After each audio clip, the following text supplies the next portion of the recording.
क्या तुमने कभी सोचा है कि क्यों तुम सालों पहले सुने गानों को आसानी से याद कर पाते हो, लेकिन कल की पढ़ी हुई चीजें याद करने में काफी परेशानी होती है। सही बात तो यह है कि तुम्हारा ब्रेन किसी भी चीज को याद रखने के लिए बहुत अच्छा है, शायद उन चीजों के लिए नहीं जिन्हें तुम अभी याद करना चाहते हो। मैं तुम्हें विश्वास दे सकता हूँ कि ये एक ऐसा मेथड है जिसकी तुम्हें हमेशा से जरूरत है। तुम्हारा पढ़ने का तरीका बहुत बेकार है और तुम जानते भी हो। तुम पढ़ने के लिए बैठते हो, आंखों को वर्ड ऊपर से घुमाते हो, लेकिन तुम्हारे दिमाग तक वो चीजें पहुंच नहीं पाती। कभी सोचा है क्यों पढ़ने के बाद भी सब कुछ भूल जाते हो, जैसे कि वो तुमने कभी पढ़ा ही ना हो? मैं तुम्हें बताऊंगा क्यों। क्योंकि तुमसे झूठ बोला गया था। वहाँ हजारों वीडियो तुम्हें परियों की कहानी वाली बकवास बेच रही हैं। तुमने वो सारी चीजें आजमा कर देख ली, फिर भी तुम यहीं पर हो, अभी भी सोच रहे हो और अभी भी जवाब ढूंढ रहे हो। अगर तुम सोच रहे हो कि ये अकेली वीडियो तुम्हारे दिमाग में जादुई तरीके से बैठने वाली है, तो इस वीडियो को अभी छोड़ दो। मैं तुम्हें बताने वाला हूँ कि असल में क्या काम करता है। ये सिंपल है, रियलिस्टिक है, लेकिन ये इतना आसान नहीं। चलो एक चीज के बारे में बात करते हैं जिसे तुम बचते फिरते हो। तुम्हें लगता है कि तुम्हें तगड़े CI लेवल वाले दिमाग की जरूरत है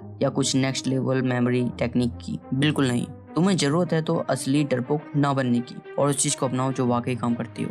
रेपिटेशन, दोहराना, एक ऐसी जादुई गोली है जिसे हम नजरअंदाज करते रहते हैं और शॉर्टकट्स के पीछे भागते हैं, जैसे एक निराश और बेवकूफ भागता है। तुमने ही खुद को भोंदू बनने के लिए कन्विंस किया है कि तेरे दिमाग में कुछ खराबी है। तुम्हारे अंदर बुद्धि की कमी नहीं है। तुम्हारे अंदर कमी है तो वो है किसी काम को लगातार ना करना। कमी है तो वो है डिसिप्लिन की। अब भी सोच रहे हो कि तुम चीजों को याद नहीं कर सकते, तो मुझे जवाब देने दो। जैसे तुम 100 गानों के लिरिक्स जानते हो और यूं ही याद कर लेते हो, और जैसे तुम अपनी पसंदीदा फिल्म या शो का हर एक सीन और डायलॉग को याद रख पाते हो। ये कोई रहस्यमय शक्ति नहीं है, ये बस रेपिटेशन है। तुम सोचते हो कि टॉप स्टूडेंट अलग तरीके के बने होते हैं। नहीं भाई, वो बस एक आलसी की तरह बैठे नहीं रहते। वो बार बार अपना पढ़ा मटेरियल देखते हैं। जहाँ पर तुम किसी एक के मैसेज को इंस्टाग्राम पर चेक करते रहते हो, बस यही अंतर है। और तुम्हारे रोने से पहले कि तुम्हारे पास टाइम नहीं है, अभी इस तरह के बहानों को बनाना बंद करो। तुम्हें दिमाग को खराब करने वाली 57 शॉर्ट्स को तो टाइम है, लेकिन तुम 15 मिनट नहीं दे सकते अपने नोट्स को रिवाइज करने के लिए। बस भी करो अब। ये रहा बिना बकवास का ब्लूप्रिंट जिसे तुम्हें फॉलो करने की जरूरत है। पहला दिन,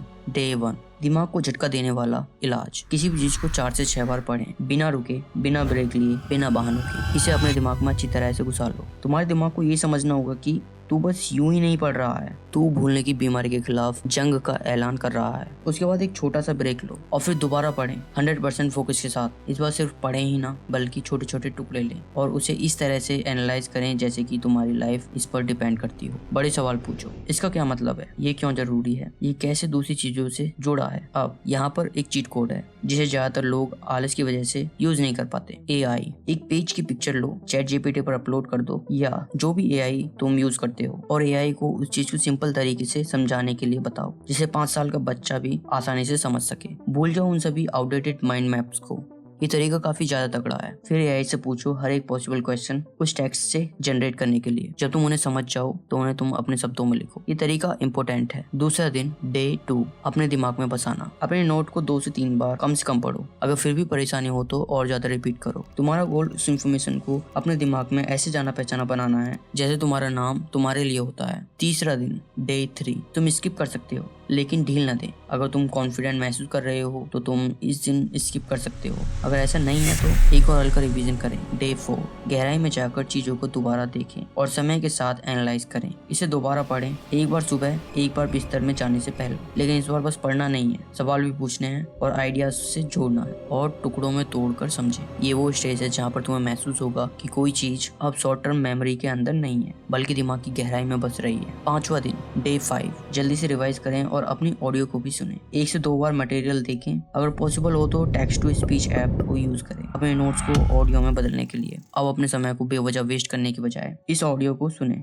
जहां तुम सुन सकते हो, चलते टाइम, खाते टाइम, यहाँ तक कि नहाते टाइम। इस जानकारी को 24 घंटे 7 दिन अपने दिमाग में पकने दें। 7वां दिन, डे 7, फाइनल टेस्ट, अंतिम टेस्ट। यह सच्चाई को बताएगा। अब अपने नोट्स को देखें जैसे कि लाइफ का सबसे बड़ा टेस्ट देने वाले हो, लेकिन बस पढ़ना नहीं है। पढ़ाओ या फिर समझाओ, और या फिर खुद को रिकॉर्ड करो जैसे प्रोफेसर पढ़ा रहे हो। समझाओ बिना कॉपी में जाके। कॉन्ग्रेचुलेशन, आप इसे असल में सीख चुके हो।